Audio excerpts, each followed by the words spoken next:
today puts all of that at risk. Following a one-sided investigation and a rushed process that has repeatedly excluded the minority and other members of this committee, the chairman is now asking the committee to take a vote that could harm our ability to conduct future investigations and disregards constitutional protections long recognized by the U.S. Senate, all without making a reliable case that there is a legal basis for holding Dr. Fauci in contempt. Let's be clear, this resolution will not provide the committee with any additional information or compel Dr. Fauci to provide answers to our inquiries. Criminal contempt is punitive. It does not compel a witness to answer questions or produce the documents we'd all like to see. What it will do is create a damaging precedent that future witnesses will use to resist legitimate congressional oversight and weaken this committee's ability to compel testimony.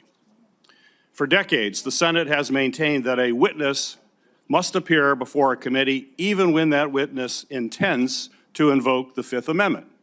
Senate committees have been able to defend that position in the courts because both Democratic and Republican chairs have consistently recognized and respected the constitutional rights of witnesses when they appear.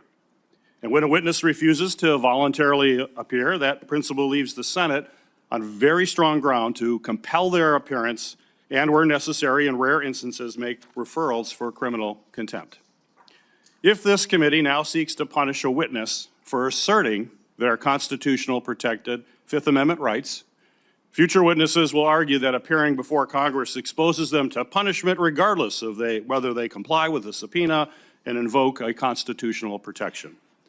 They will point directly to this vote as a justification for refusing to appear at all. That would make it harder for this committee and every committee in Congress to compel testimony in future investigations.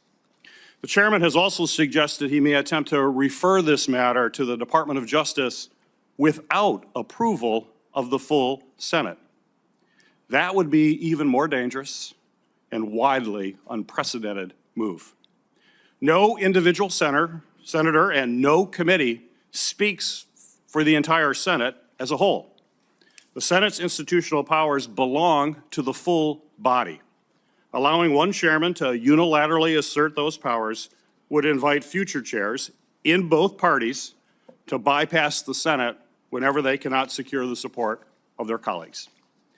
This investigation has been one-sided from the beginning. The minority has been excluded from witness interviews and full access to committee records.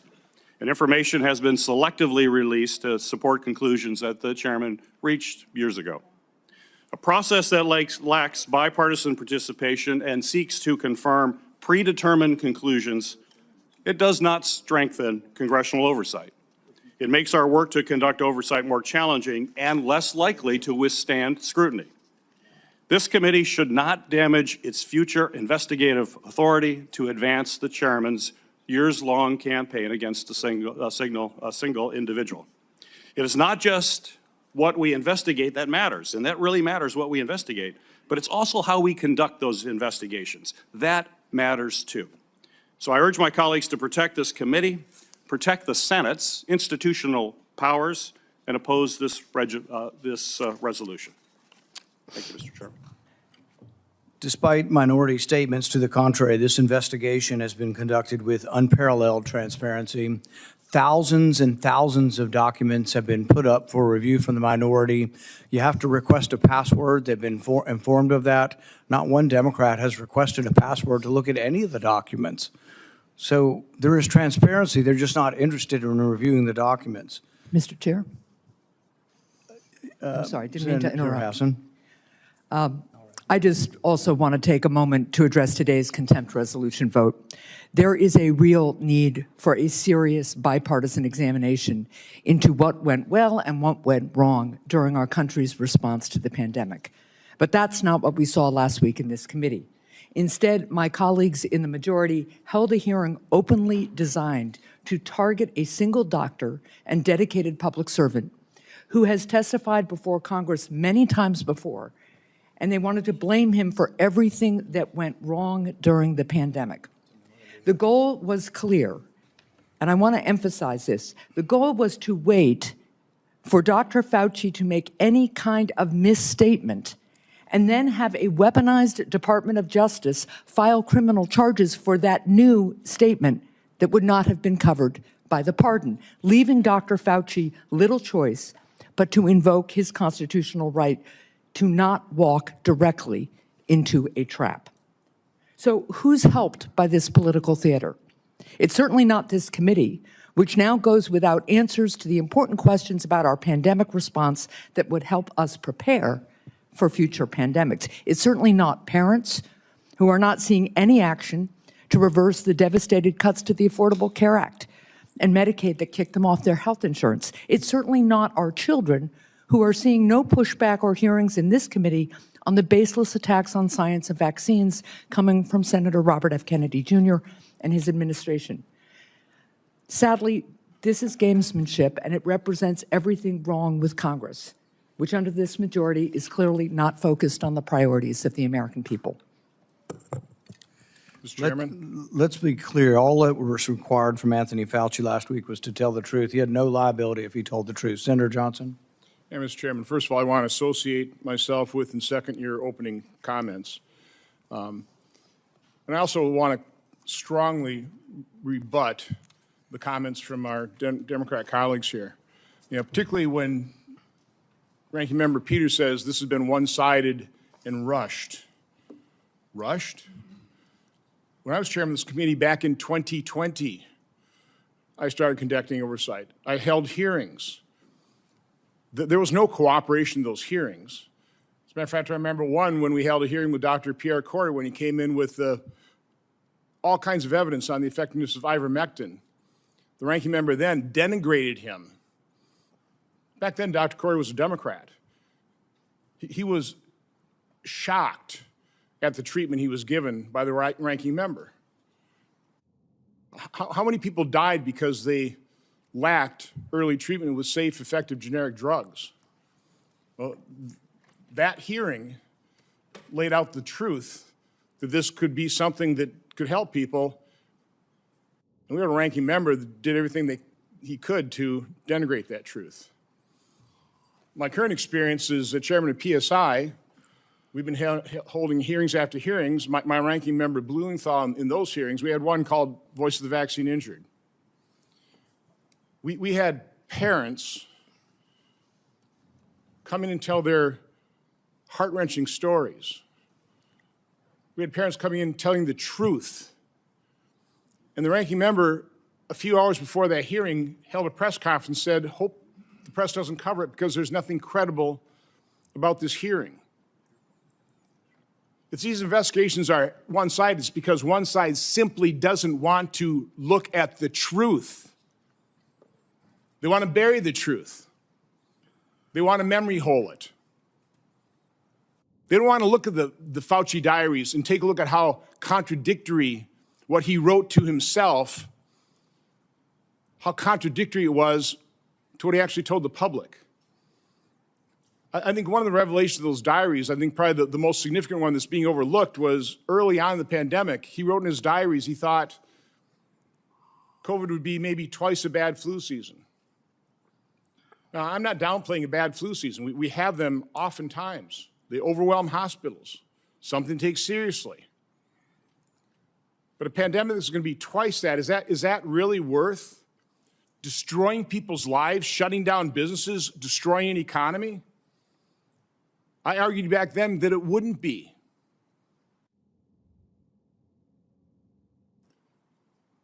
It's been 6 years since the pandemic began. We have not had a reckoning of what happened.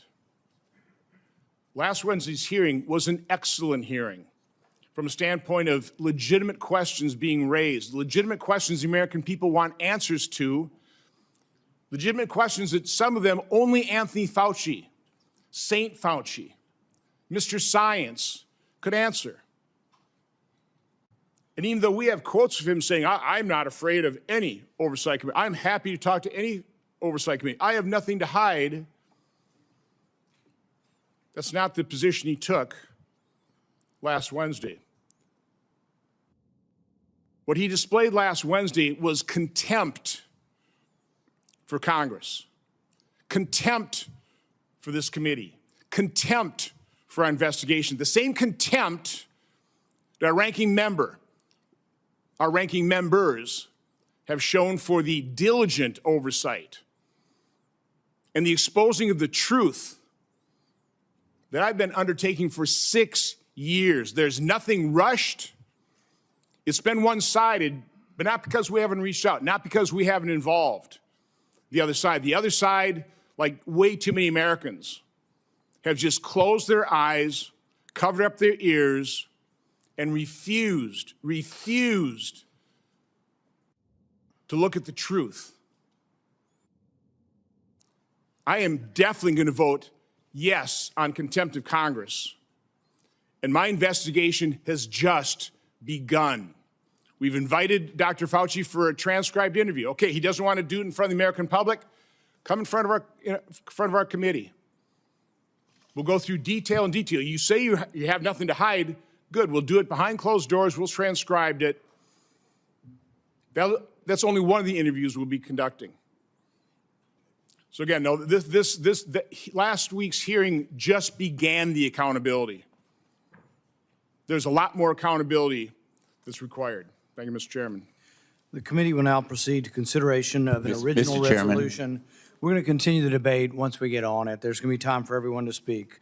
The committee will now proceed to consideration of an original resolution authorizing the President of the Senate to certify to the United States Attorney for the District of Columbia the committee's report concerning Dr. Anthony Fauci's refusal to answer questions required by committee subpoena. Mr. Chairman, I move the motion is to be tabled. This motion to table is intended to avoid accountability. We only have one question, whether to hold a witness responsible for his contempt towards Congress. The witness had many chances to answer the questions pertinent to our investigation, and he made his decision 111 times.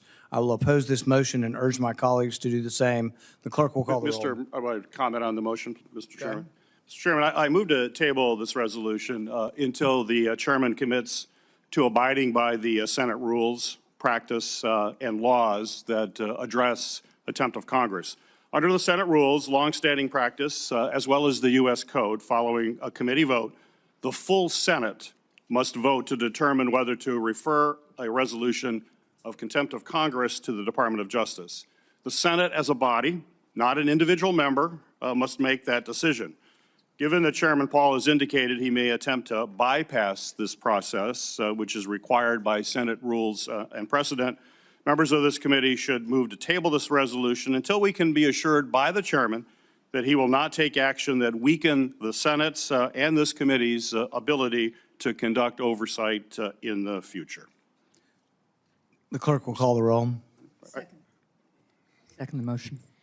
Senator Johnson. No. Senator Langford. No. Senator Scott. No. Senator Hawley. No. Senator Moreno. Senator Ernst. Senator Moody. Senator Peters. Yes. Senator Hassan. Yes. Senator Blumenthal. Yes. Senator Fetterman. Yes. Senator Kim. Yes. Senator Gallego. Yes, by proxy. Senator Slotkin. Yes, by proxy. Senator Paul. No.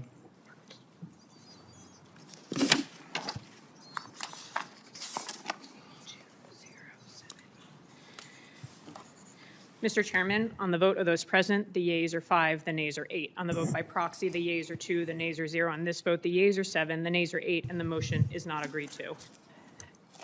Mr. Chair, Senator Hassan. I move to table consideration of this resolution until the chairman invites the views of legal experts who can speak to the constitutional questions and legal authorities Chairman Paul has raised in his contempt of Congress resolution. This resolution should be tabled until our committee can hear from independent experts about the applicability of the Fifth Amendment and other constitutional considerations raised by the chairman's actions. This motion is intended to avoid accountability. I will oppose this motion and urge my colleagues to do the same. Request a roll call. Clerk, Senator- call the roll. Senator Johnson. No. Senator Langford. No. Senator Scott. Nope. Senator Hawley. No. Senator Moreno.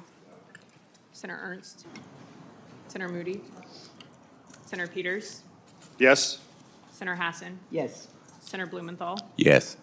Senator Fetterman. Aye. Senator Kim. Yes. Senator Gallego. Yes by proxy. Senator Slotkin. Yes by proxy. Senator Paul. No. Mr. Chairman, Senator Mr. Chair, Blumenthal, let's hear the vote first. on the vote of those present, the yeas are 5, the nays are 8. On the vote by proxy, the yeas are 2, the nays are 0. On this vote, the yeas are 7, the nays are 8, and the motion is not agreed to. thank you, Mr. Chairman. Senator Blumenthal.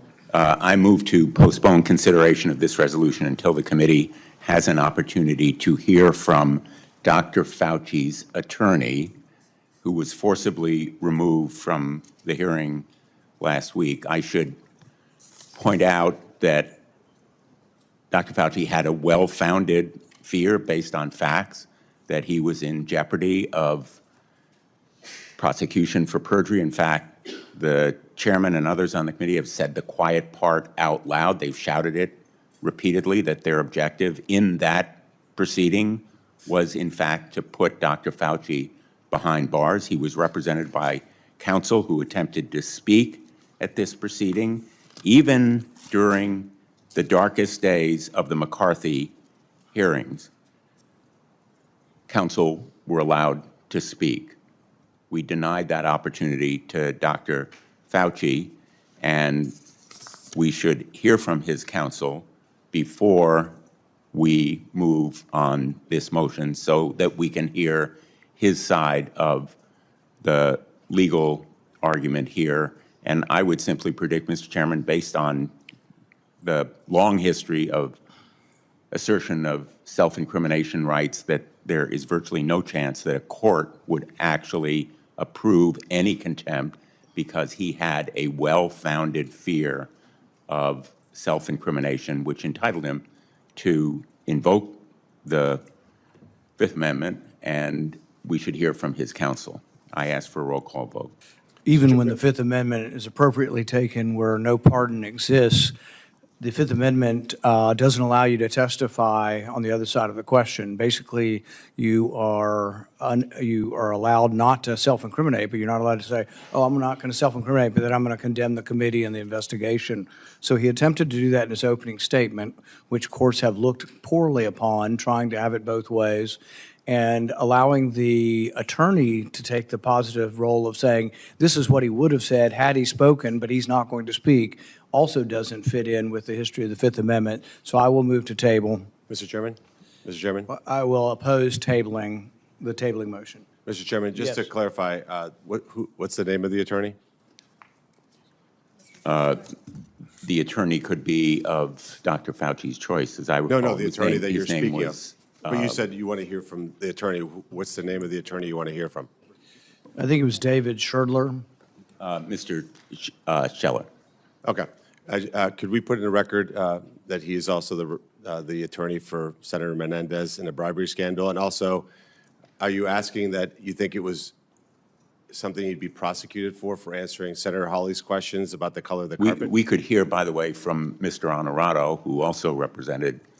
But you think there was jeopardy in The- answering questions? What's the color of your tie? What's the color of the floor? What's the color of the The room? format of the hearing and the responses and who would be there could be determined by the committee. All I'm asking is that we postpone this motion until we hear from an attorney of Dr. Fauci's choice representing his Fifth Amendment rights. And to respond to Senator Paul, there is well-established precedent that witnesses have their attorneys hear, make statements before the committee, even during the McCarthy hearings.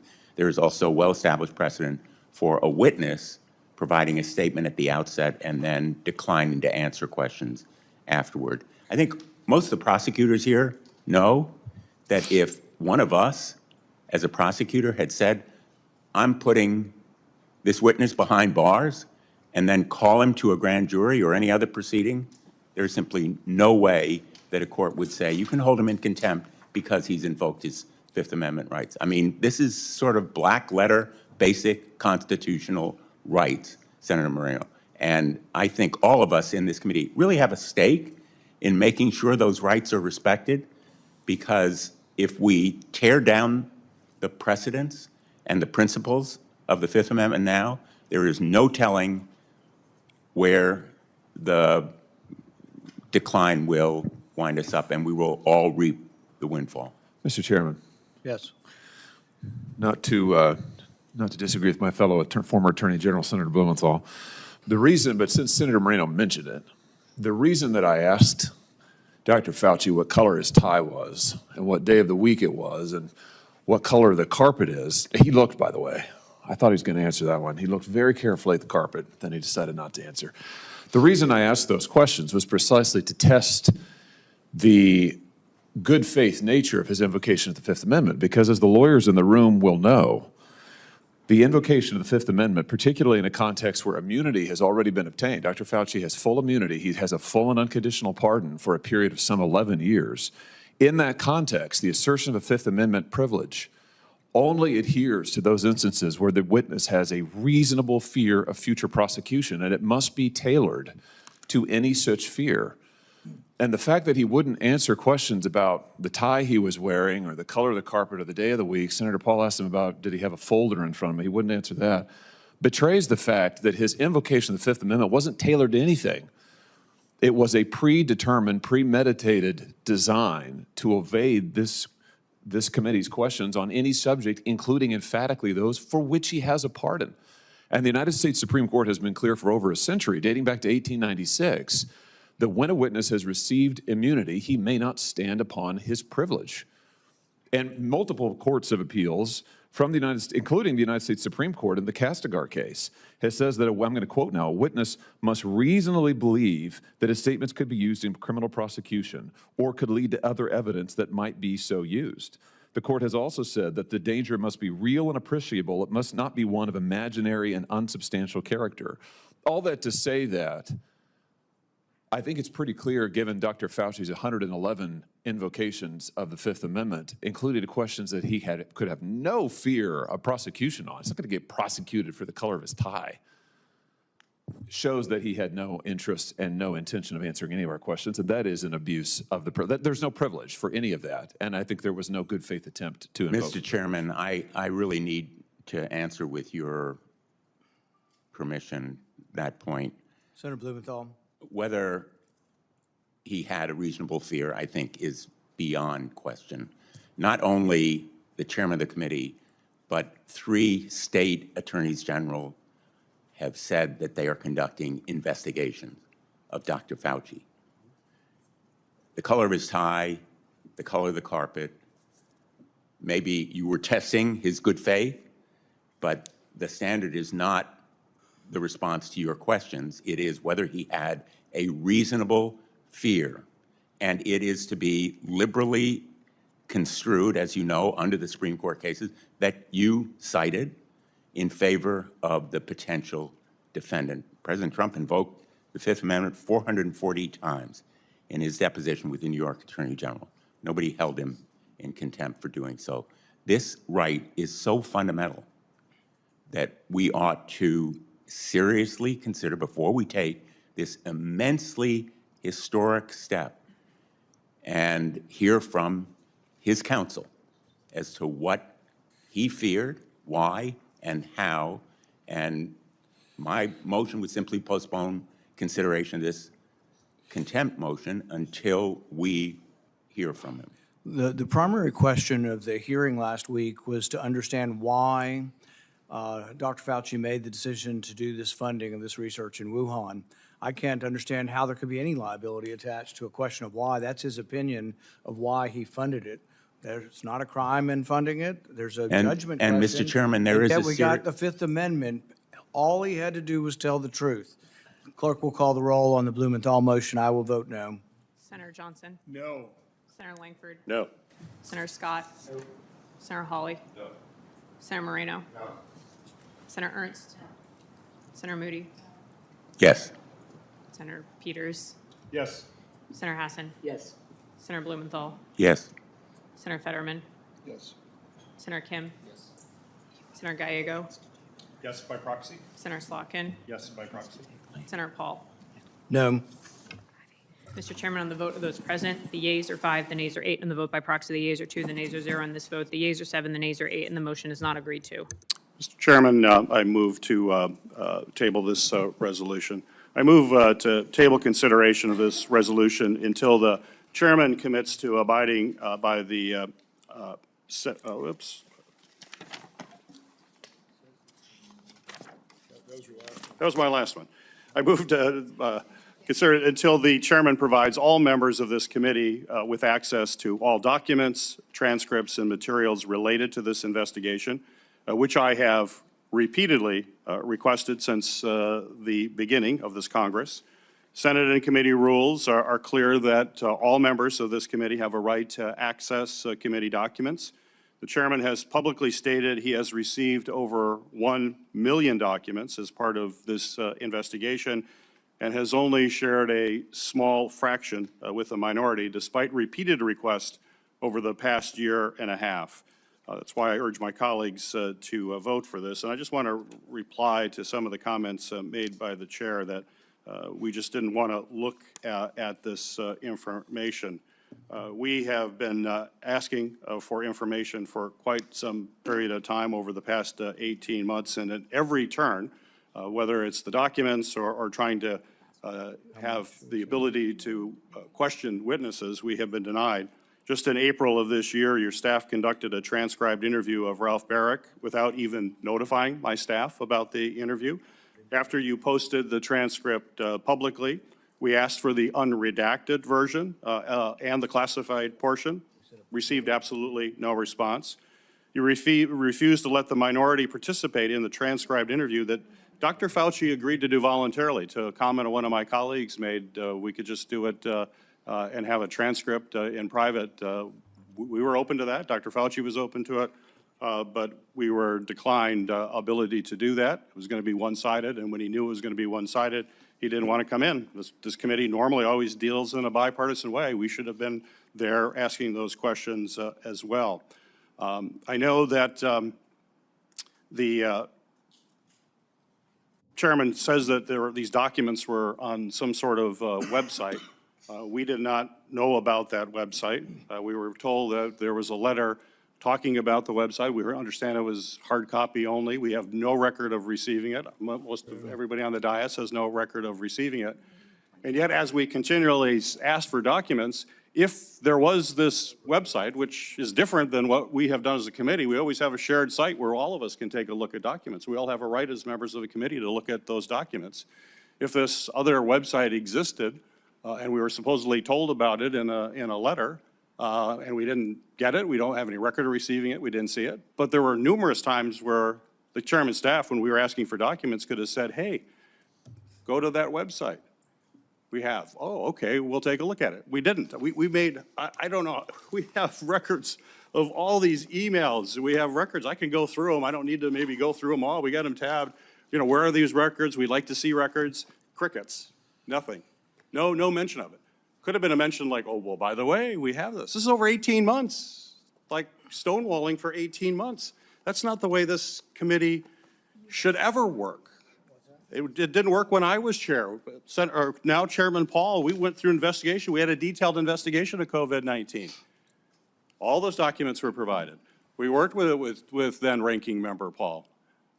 Under Chairman Paul, we don't get those records. That's just not the way this place should work. And I would hope my colleagues on the other side of the aisle would realize that too, because things change.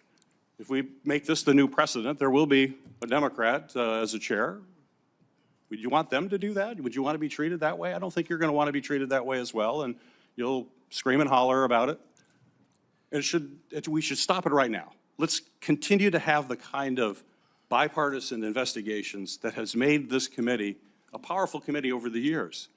Right now, we're ceding all that. We're just making it highly partisan, and when you make it highly partisan, people just ignore what you do, and that's really tragic, I think, and it's sad. So I would urge my colleagues to table this resolution. Let us take a look at these documents. They're on his private web or whatever he has set up for it. We'll take a look at it. But we should get back to the practice where we actually have shared information. I know when Senator Johnson was chair, we had shared information. I know he wanted shared information under Chairman Paul's Okay, we chairmanship need to as get well. to the motion. So, but well, let me finish. Is that I've let you this- go on, and we're gonna get to the votes. Well, I understand that, but I don't remember ever cutting you off when you were ranking member, and I've always memory. respected your rights, and I'll continue to respect your rights.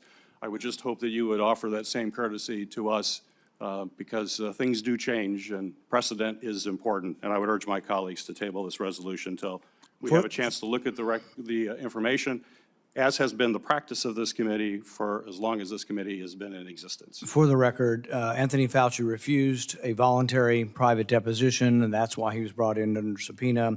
Because it was gonna be one-sided. Don't interrupt the Because it chair. was gonna be Don't interrupt one-sided. the chair. With regard to access to records, there has been an unprecedented access to records. They have all been uploaded on a website that you were invited to join. You refused to join. You had utter disdain. You never even asked for the password. Not one of you ever signed up. It's been up for over a year. The information is there for the taking. I've repeated it publicly over and over. Don't come to this hearing saying you weren't given the records. The records were given. The clerk will call the roll. Senator So you're gonna- Johnson. No. Senator Langford. No. You've been Scott. talking ad nauseum. Senator Hawley. Senator Moreno. Senator Ernst. Senator Moody. Senator Peters. Yes. Senator Hassan. Yes. Senator Blumenthal. Senator Fetterman. Senator Kim. Senator Gallego. Yes, by proxy. Senator Slotkin. Yes, by proxy. Senator Paul. No. Mr. Chairman, on the vote of those present, the yeas are 5, the nays are 8. On the vote by proxy, the yeas are 2, the nays are 0. On this vote, the yeas are 7, the nays are 8, and the motion is not agreed to. Seeing no Chairman. other motions, the question is on reporting of an original Mr. resolution Chairman, regarding contempt. I have a motion. Mr. Chairman. We will entertain more motions, but the discussion has become dilatory, and so the discussion. I have one more motion, Listen Mr. to Chairman. my ruling. The discussion will be for 2 minutes. You will have 2 minutes to present your motion. Senator Blumenthal. Thank you, Mr. Chairman. I move to postpone consideration of this resolution until this committee has an opportunity to seek leave from the Department of Justice to obtain a court order providing Dr. Fauci with immunity from prosecution in exchange for his testimony on matters raised during the committee's hearing. The immunity from prosecution could be limited to perjury. It is standard procedure, and again, we need to hear from his counsel as to whether it would be satisfactory to provide immunity. If this committee is really interested in serious answers to the serious questions, it will seek to provide him with this very limited immunity to appear before this committee. There is a need for a serious inquiry to answer questions arising from the pandemic. We need to know where COVID originated, how it spread, what could have been done better. We need to hear not only from Dr. Fauci, but from others in the course of a bipartisan, nonpartisan inquiry, perhaps through a commission where, again, Dr. Fauci could testify, a 9/11 type commission. But this kind of show trial is no way to elicit the important information that the country needs to know. So I ask that we postpone consideration of this resolution until we can give Dr. Fauci the kind of legal protection against self-incrimination that he needs. The clerk will call the roll. Senator Johnson. No. Senator Langford. No. Senator Scott. Nope. Senator Hawley. No. Senator Moreno. Senator Ernst. Senator Moody. Senator Peters. Yes. Senator Hassan. Yes. Senator Blumenthal. Yes. Senator Fetterman. Senator Kim. Senator Gallego. Yes, by proxy. Senator Slotkin. Yes, by proxy. Senator Paul. No. Mr. Chairman, on the vote of those present, the yeas are 5, the nays are 8. On the vote by proxy, the yeas are 2, the nays are 0. On this vote, the yeas are 7, the nays are 8, and the motion is not agreed to. Mr. Chairman, I'd like to, Mr. Chairman, without objection, I'd like to enter into the record all of the copies of emails that we sent to your staff asking to have access to information.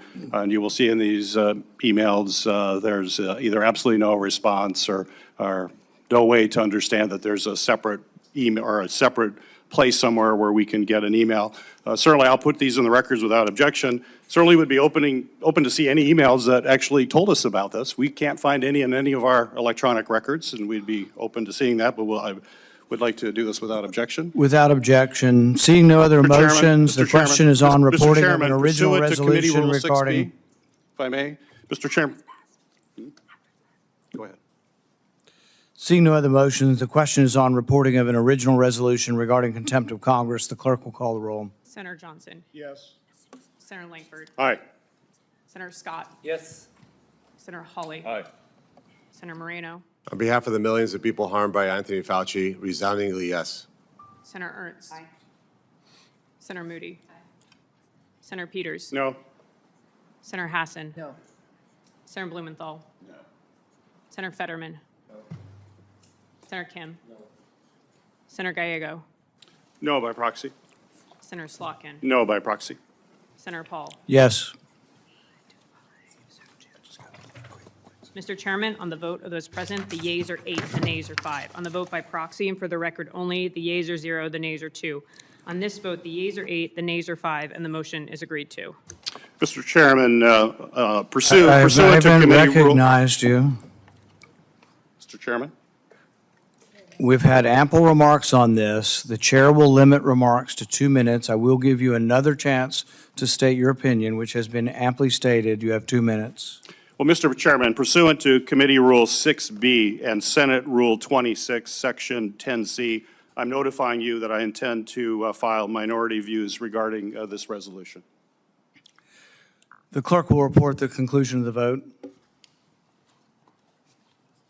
Just did. and that it is reported favorably. The committee will now proceed to consideration of S4505, a bill to require the U.S. Postal Service to designate zip codes for certain communities. Senator Ernst. Yes, thank you, Mr. Chairman, for holding today's markup. And I do have an amendment at the desk in the nature of a substitute for S4505, designating single zip codes. Americans deserve timely and efficient mail service, and unfortunately, far too many of our communities aren't having their needs met by the United States Postal Service. We have delayed tax refunds, we have voter registration confusion, there are misdirected prescription deliveries, and it's time we change this because our families are facing real world consequences by having an outdated USPS zip code. So these folks aren't minor inconveniences. They are affecting our families. Now, cities can appeal to the U.S. postal system for changing their zip codes. And most often the answer is no to those communities. And unfortunately, the process is not transparent and they can only appeal these no's every 10 years. And so we have communities like Urbandale, Iowa, where families, our medical centers, and our schools are not receiving their mail or have to send someone to a post office, a community over, to collect their misdirected mail. This is not acceptable, and it is time for Congress to act. A lot of folks will say that Congress shouldn't be involved in this, but we should be, because this is one place where the Constitution couldn't be clearer. Article 1, Section 8, Clause 7 says Congress has the power to establish post offices and post roads. In other words, fixing postal problems is one of the jobs that we are actually supposed to do. The USPS has not been doing its job, and so it's time for Congress to step in and fix these zip code boundaries. Let's pass this bill. The substitute actually adds 8 additional communities into the bill. This bill passed by voice vote in the House of Representatives. So I am asking and urging all of my colleagues to support my amendment to the underlying bill. And I would like to submit for the record the letter asking for those 8 additional communities to be included. Without objection. Are there further amendments? Mr. Chairman, Do you have an amendment to offer? I'm going to comment on the amendment. There, a comment on the bill. Or the bill, Let's on the bill. go with the amendments first. Are there any amendments to be offered? The substitute.